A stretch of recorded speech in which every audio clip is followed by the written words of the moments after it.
तो Spiderman no way home movie अपने आप में एक हिस्टोरिकल मूवी है। इस मूवी में हमें तीनों स्पाइडरमैन पहली बार एक साथ देखने को मिलते हैं और ओजी विलन्स भी रिटर्न करते हैं। प्लस इस मूवी में हमें पहले टोनी स्टार्क की बेटी मॉर्गन स्टार्क और अमेरिका चाविस भी देखने को मिलने वाली थी, बट उनको बाद में मूवी से हटा दिया गया। और कैसे सैंडमैन और लिजार्ड के कैरेक्टर ने कभी भी मूवी के लिए कोई शूटिंग नहीं की, लेकिन फिर भी उन्हें मूवी में दिखा दिया गया। तो चलो आज रिविजिट करते हैं Spiderman no way home movie को और जानते हैं इस मूवी के कुछ behind the scene facts and details के बारे में। तो बिना किसी देरी के वीडियो को शुरू करते हैं। तो Spiderman no way home movie को डायरेक्ट किया है जॉन वॉट्स ने, जो जाने जाते हैं Spiderman Homecoming and far from home movie को डायरेक्ट करने के लिए। इस मूवी का टोटल बजट था $200 मिलियन, जबकि इस मूवी ने अपने ओपनिंग वीकेंड में ही $600 मिलियन की कमाई की। ये हाईएस्ट कलेक्शन करने वाली पहली स्पाइडरमैन मूवी बनी और 2021 में सबसे ज्यादा कमाई करने वाली मूवी भी यही बनी। स्पाइडरमैन नो वे होम पहले एक स्ट्रीट लेवल मूवी होने वाली थी और क्रेविन द हंटर इस मूवी का मेन विलन होता, जिसे होमकमिंग मूवी के एंड में टीज किया गया था। बट सोनी वाले क्रेविन के कैरेक्टर को लेकर एक सोलो मूवी बनाना चाहते थे, जिसके बाद इस मूवी को एक मल्टीवर्सल लेवल मूवी बनाया गया। नो वे होम मूवी की ओपनिंग प्रीवियस मूवी यानी कि फार फ्रॉम होम मूवी की ऑडियो के साथ होती है, जो कि ये क्लियर नोट था आयरन मैन 2 मूवी का, जिसकी ओपनिंग भी आयरन मैन 1 मूवी की ऑडियो के साथ हुई थी।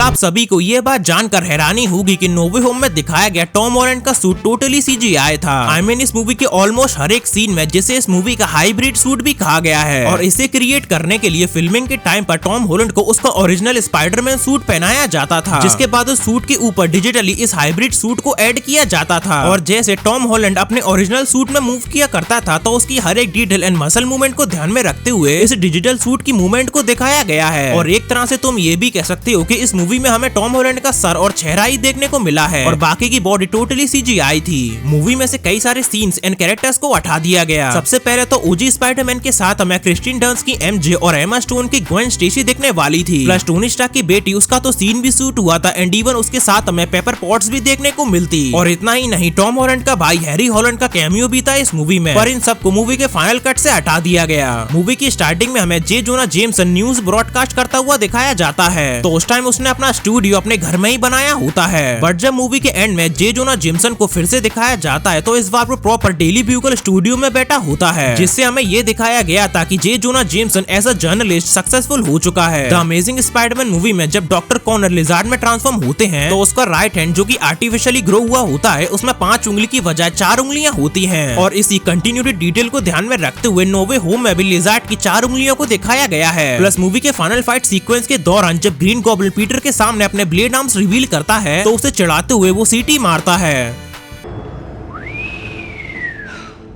और ऐसी विजलिंग नॉइजिंग स्पाइडरमैन 3 में न्यू गॉब्लिन के आर्म ब्लेड्स भी किया करते थे।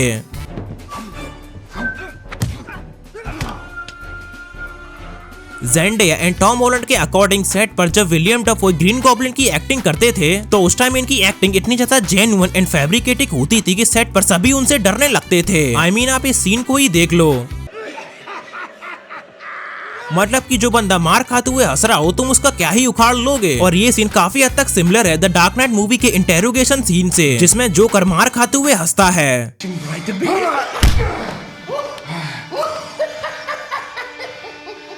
और बहुत से फैंस तो विलियम डफोई को भी जोकर के रोल में देखना चाहते हैं। अब सैंडमैन एंड लिजार्ड के एक्टर ने कभी भी कोई भी शूटिंग नहीं की। आई मीन ये दोनों ही कैरेक्टर सीजीआई से बनाए हुए थे, इसलिए इनके एक्टर्स ने नो वे होम के लिए किसी भी नए सीन को शूट नहीं किया, बल्कि जब ये मूवी के एंड में अपने नॉर्मल आउटफिट में दिखते हैं, तो ये सीन पिछली मूवी से रीयूज किए गए थे। अब चार्ली कॉक्स का डेयरडेविल भी हमें इस मूवी में देखने को मिलता है, और ये पहली बार था जब मार्वल नेटफ्लिक्स शो से कोई कैरेक्टर एमसीयू में देखा हो। अब तक उन शोज को एमसीयू में कैनन नहीं माना जाता है एंड इवन अभी भी सिर्फ डेयरडेविल कोई कैनन माना जाता है एमसीयू में। पनिशर और बाकी शोज को भी कैनन नहीं माना जाता एमसीयू में। डॉक्टर स्ट्रेंज के कैरेक्टर को प्ले करने वाले एक्टर बेनेडिक्ट कम्बरबैच को इस मूवी की फुल स्क्रिप्ट दी गई थी, बट उन्होंने मना कर दिया स्क्रिप्ट को पढ़ने से, क्योंकि वो मूवी को अपने लिए स्पॉइल नहीं करना चाहते थे। और उन्होंने मूवी के बारे में उतना ही जाना जितना उनका जानना जरूरी था डॉक्टर स्ट्रेंज के कैरेक्टर को प्ले करने के लिए। ग्रीन गॉब्लिन के कैरेक्टर को प्ले करने वाले एक्टर विलियम डफोई फेक टीथ का यूज करते थे जब वो नॉर्मन ऑसबॉर्न को स्क्रीन पर प्ले करते थे, और जब वो ग्रीन गॉब्लिन बनते होते थे तब वो अपने ओरिजिनल तीत में दिखते थे। ये डिफरेंस सैम राइमी ने दिखाया था अपनी स्पाइडरमैन मूवी में और इस डिटेल को नो वे होम में भी फॉलो किया गया। अब टॉम हार्डी का वेनम एमसीयू में आया और चला गया, बट वो स्पाइडरमैन से नहीं मिला और उसकी मूवी में कोई भी इन्वॉल्वमेंट नहीं थी। पर वेनम को फाइनल फाइट में लाने के लिए कंसिडर किया गया था, लेकिन सोनी वाले इन फ्यूचर वेनम 3 को बनाना चाहते थे, इसलिए नो वे होम में वेनम के आर्क के साथ कोई भी छेड़छाड़ नहीं की गई, जिसकी वजह से वेनम आया और चला गया। और अगर तुमने वेनम 3 मूवी देख ली है तो ये तो तुम्हें पता ही होगा कि वेनम 3 की स्टार्टिंग इसी सीन के साथ होती है। तो ये थे कुछ interesting detail and behind the scene fact no way home से जुड़े। आई होप वीडियो तुम्हें पसंद आई होगी। अगर पसंद आई है तो लाइक एंड शेयर कर देना। मिलते हैं अगली किसी वीडियो में।